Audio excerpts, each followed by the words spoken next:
Anyways, let's get into the gossip and the drama. Jessie Carson, no, I'm just kidding. Emma Watson doesn't need a man. So she did an interview with British Vogue about turning 30 this April. Oh, a Taurus. I can see that. Oh, she's an Aries. I can also see that. That's the way, because it's science. It's an exact science. So we have a quote from Miss Watson. Should I do an English accent?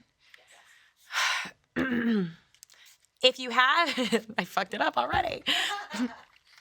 If you have not built a home, if you do not have a husband, if you do not have a baby, and you're turning 30, it sucks. And you're not in some incredible, secure, stable place in your career, or you're still figuring things out, there's just this incredible amount of anxiety. Wingardium Leviosa. She is so hot. She's like a hot girl. Aries, fire sign. Like, what do you want?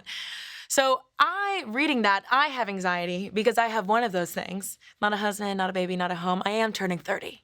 That's the only thing I have in common. So, but I'm actually excited to turn 30. How many of you guys are turning 30 soon?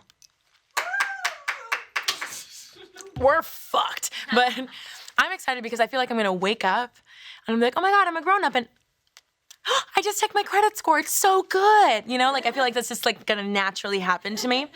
So she also touched on dating life. And she did the whole, I'm so happy to be single spiel. And it took her a long time to be happy. But I hate that I'm so happy to be single spiel, not because I don't believe her, but because I feel like women have to say that. No one asks men that are single, are you happy to be single? They're like, oh, you're single. I assume you're getting loads of pussy.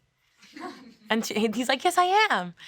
But a woman has to be like, I'm actually not an old maid. I'm happy by myself. And they look at her the way that like waitresses look at you when you say, table of one, please. And they're like, okay. You know what I mean? Like weirdo. So she refers to herself as self-partnered.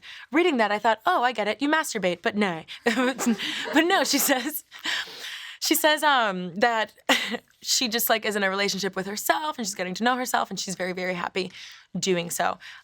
I too, Emmy, was self-partnered for many a year. And I have to say, she was not an ideal partner, that Tef.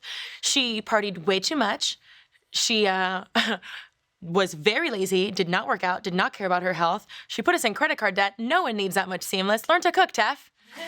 And like she could never do her laundry so much she started using bikini bottoms as underwear. Not a great time. And she ate all of her roommates' food and then would play dumb. Like, what Chinese food? I never ate your Chinese food. Yes, narrator. Yes, she did. So I'm sure that Emma's self-partnering is great because you can tell that she's an amazing partner. She's probably cool. Like she buys plants and like keeps them alive, and she's like part of like a book club, but it's not like it's not like dorky. It's like cool, and she says like all this like insightful shit, and it's like, oh, that Emma. Well, she went to Brown. She's got it all. This one, you know. And I feel like her self-partnership is already a fucking like power couple, and for me, it's always been a fucking liability. Like I used to look at myself in the mirror and be like, if you don't grow up, this isn't gonna work out. You gotta grow up. So, someone else is feeling independent. Just kidding, I'm very, very codependent. Thank you so much for watching. You've made my day, you've made my year. I can't wait to see you again. If you liked what you watched, why don't you just subscribe so we can keep chatting?